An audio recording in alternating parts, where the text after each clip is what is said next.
Alhamdulillah, wassalatu wassalamu ala rasulillah wa ala alihi wa ashabihi wa man wala. Bapak-bapak, ibu-ibu, saudara-saudara sekalian, Assalamualaikum warahmatullahi wabarakatuh. Kali ini kita akan masuk dalam rukun iman yang pertama, percaya pada Allah. Mengapa ini manusia percaya ada Tuhan? Memang bisa saja ada orang berkata, saya bisa buktikan bahwa tidak ada Tuhan. Memang kita tidak bisa melayani akal dengan akal. Akal yang membuktikan adanya Tuhan, wujudnya Tuhan. Akal orang lain pun yang dia gunakan bisa membuktikan bahwa Tuhan tidak ada. Tetapi coba tanya atau coba perhatikan ketika dia dalam krisis. Kalau sakit anaknya, dia pergi ke dokter. Ya. Kalau tidak sembuh, dia ke dukun dulu. Bukti yang paling kuat tentang wujud Tuhan itu di hati manusia. Itu yang paling kuat. Karena waktu dia krisis, itu kaum musyrik juga begitu. Itu Al-Quran gambarkan itu. Bahwa apa? Kalau mereka sudah di laut, ombak membahana dan sebagainya, ketika itu dia tinggalkan semua sembahannya, dia hanya ingat Tuhan. Saya jelaskan sedikit tentang makna Qul huwallahu ahad. Apa itu ahad? Kata ahad berakar dari kata wahdah. Kata ahad yang berakar dari kata wahdah ini serupa dengan kata wahid. Wahid, satu. Tetapi kata ahad berbeda dengan kata wahid. Berbeda dengan kata wahid. Jangan artikan Qul huwallahu ahad, Allah itu satu. Kenapa? Mari kita lihat dulu. Kalau saya berkata begini, satu, bisa tidak terbayang nol? Bisa. Bisa tidak ada penambahannya jadi dua? Kalau saya berkata satu-satunya, bisa tidak terbayang nol? Bisa tidak terbayang dua? Tidak bisa. Ahad itu satu-satunya yang kita terjemahkan dalam bahasa Indonesia Esa. Menarik untuk kita ketahui bahwa kata ahad itu bisa berfungsi sebagai nama, bisa berfungsi sebagai sifat. Kalau saya berkata begini, Yaumul Ahad, hari Ahad. Ahad di situ sifat atau nama? Nama. Kalau Allahu Ahad, dia jadi sifat. Jadi sifatnya itu ahad. Apa yang berkaitan dengannya semua satu-satunya. Tidak ada duanya. Dan sekaligus tidak bisa tidak ada. Nah itu. Qul huwallahu ahad. Memang Al-Quran juga menyatakan wahid. Ya kan ada. Wa ilahukum ilahun wahid. Wahid di situ maksudnya adalah sifat-sifatnya plus zatnya. Kalau saya berkata bahwa ahad itu hanya menunjuk yang satu-satunya.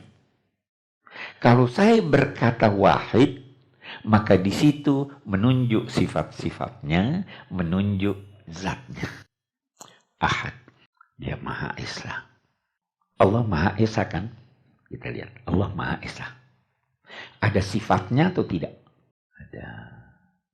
Saya tanya lebih teliti lagi. Allah melihat, ya. Allah mendengar. Dia mendengar dengan pendengaran. Nah, dia melihat dengan penglihatan. Kan ada basir, maha melihat.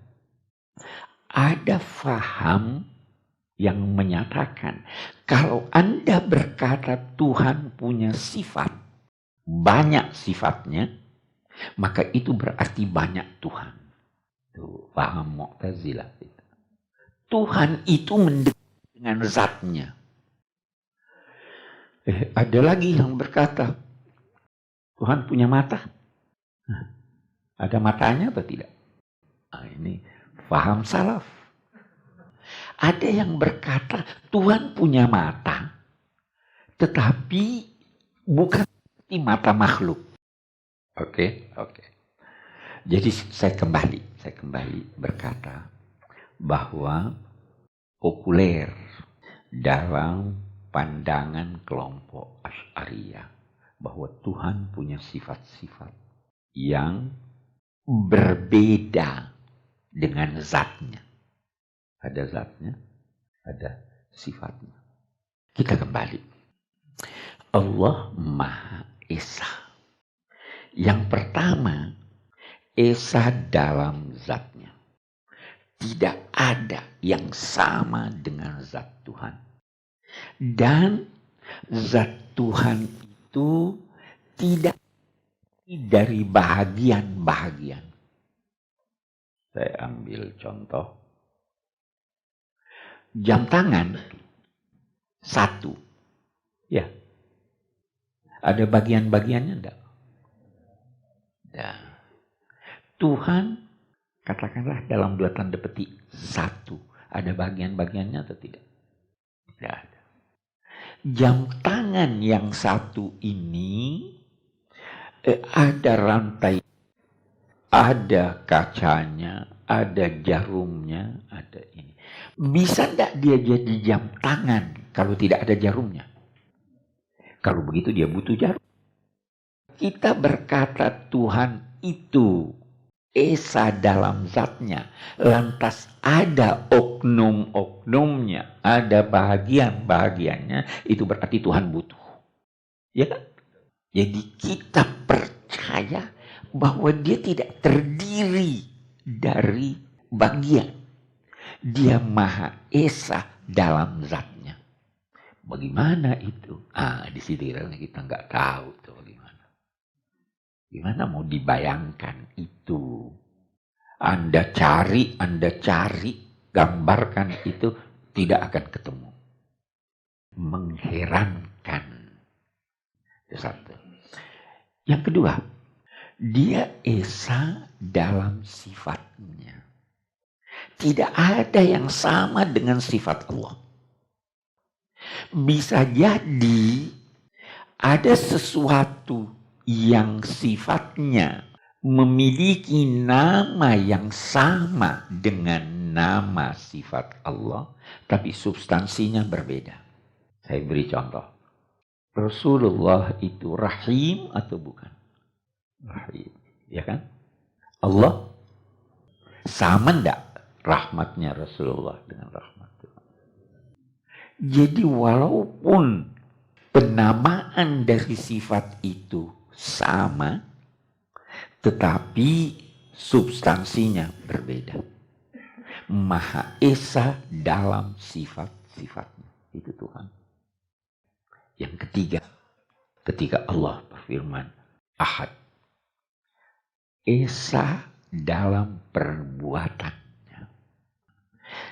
Tidak ada yang terjadi di alam raya ini atau di luar alam raya, kalau ada yang di luar alam raya, kecuali atas izinnya. Dia yang melakukan itu bisa jadi secara langsung atau melalui sistem yang ditetapkannya.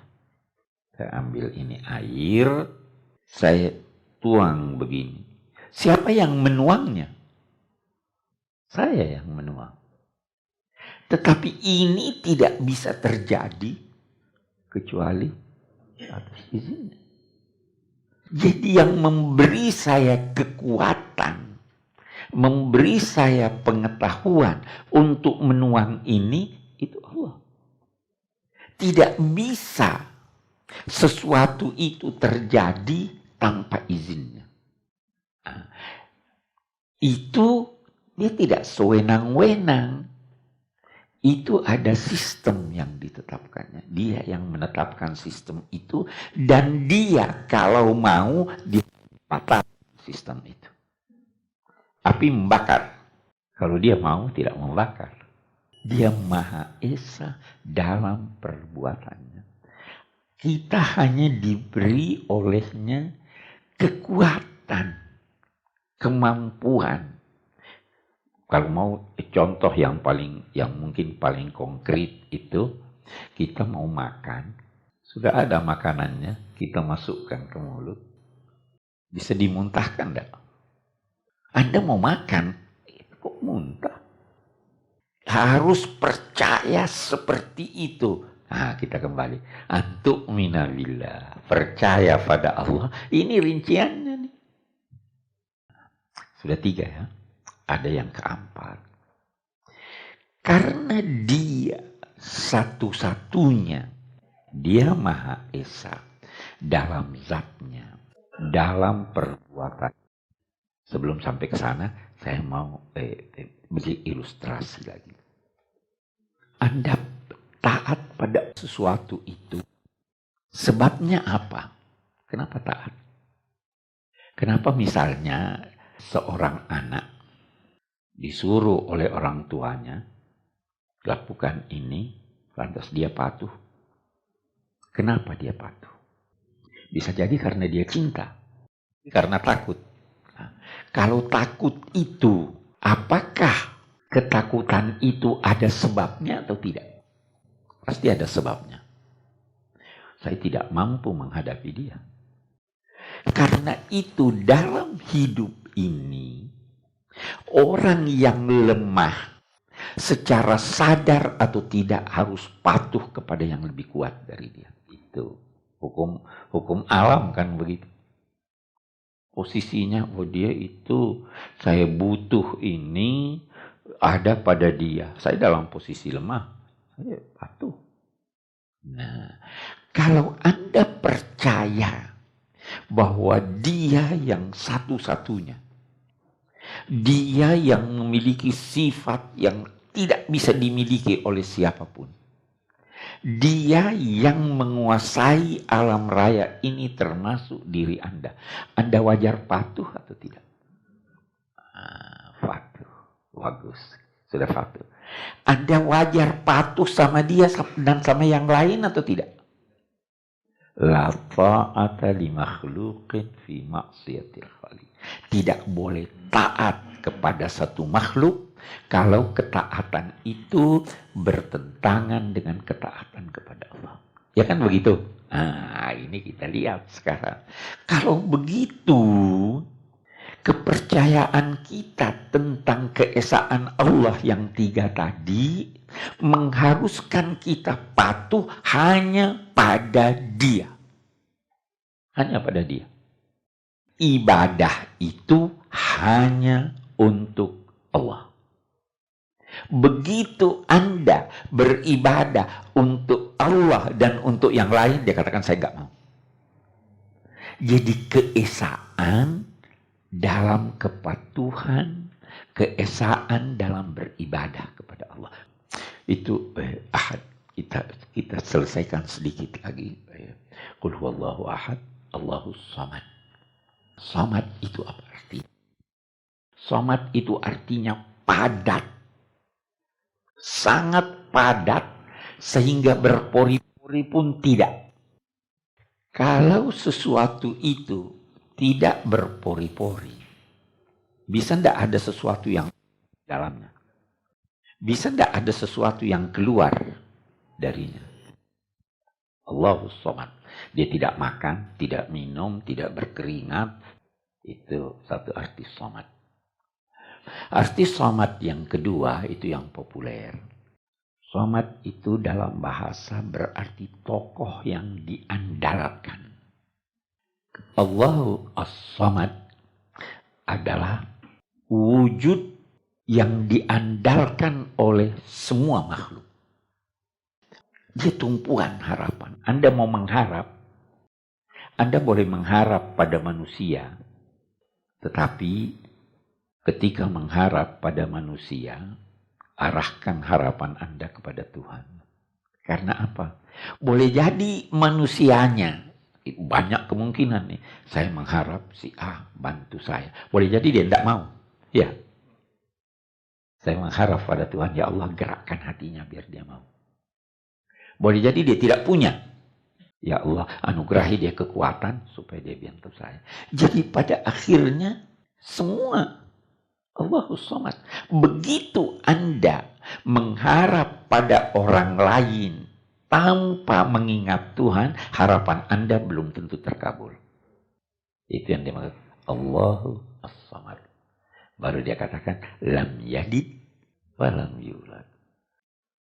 Kenapa dia tidak beranak? Karena anak itu naluri manusia menginginkan anak antara lain supaya namanya kekal berkelanjutan dan anaknya bisa bantu dia. Apa Allah perlu dibantu? Lam yalid sekaligus lam yulad.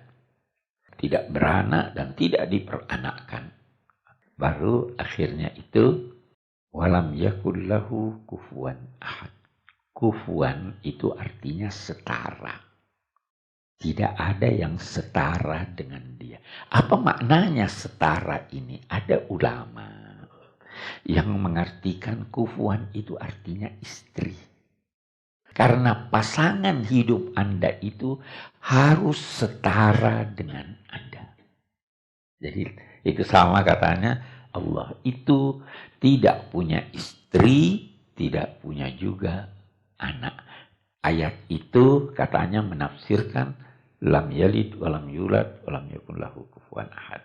Ada lagi yang berkata tidak ada yang sama dengannya. Tidak ada yang sama dalam kenyataan wujud atau dalam imajinasi Anda. Tidak sama, tidak ada samanya walaupun dalam imajinasi Anda. Imajinasi itu bisa tidak ada wujudnya. Itu saya beri contoh. Itu ada enggak kuda terbang? Ada kuda terbang atau tidak? Gatot kaca ada enggak? Tidak ada ya. Kenapa takut bilang tidak ada? Tidak ada. Tapi manusia ingin menggambarkan ada sosok Superman, ya kan? Jadi dia buat imajinasi. Wujudnya tidak ada, hanya ada dalam khayalan. Ketika Allah berfirman, tidak ada samanya, maka tidak ada samanya dalam kenyataan atau dalam imajinasi Anda. Begitu Anda berimajinasi Tuhan seperti ini, yakinlah bahwa Tuhan tidak seperti itu. Walaupun dalam imajinasi.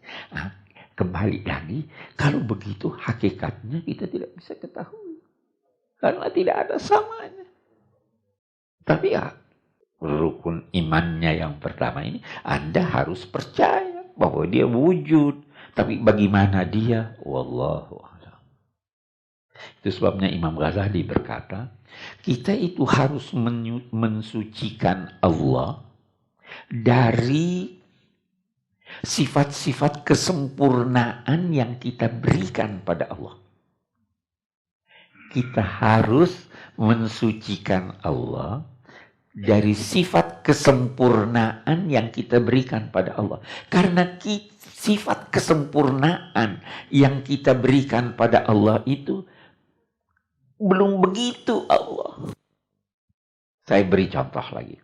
Ada satu anak datang pada ayahnya. Ayah, saya dapat permen banyak sekali. Oke. Dapat permen banyak sekali. Buat ukuran anak, boleh jadi itu 20 ya. Kalau menurut ukuran Anda 20 itu banyak atau tidak? Masih sedikit dong. Sekarung baru banyak. Ya. Kalau pabrik permen, sekarung belum banyak, ya kan? Jadi kita manusia ini betapapun kita sudah memberikan pada Allah sifat yang sesempurna mungkin menurut ukuran kita, itu bandingannya masih sama dengan anak yang menyatakan bahwa itu banyak. Kan jadi kata Imam Ghazali, kita puji Allah. Kita katakan dia maha kaya, dia maha ini. Anda bayangkan kekayaannya, betapapun banyaknya kekayaan Allah yang terbayang dalam benak Anda, itu masih bukan itu. Lam yakun lahu kufuwan. Itu saya kira sekelumit dari pengertian kita harus percaya pada Allah. Nah, tinggal kita ukur benar-benar percayanya atau tidak. Nah, itu dari saat ke saat ini harus diisi. Itu sebabnya Nabi bersabda, jadidu imanakum, perbaharui iman kamu. Kaifa nujaddid imanana? Bagaimana? Aksiru min qawli la ilaha illallah. Perbanyak itu mengucapkan la ilaha illallah, la ilaha illallah.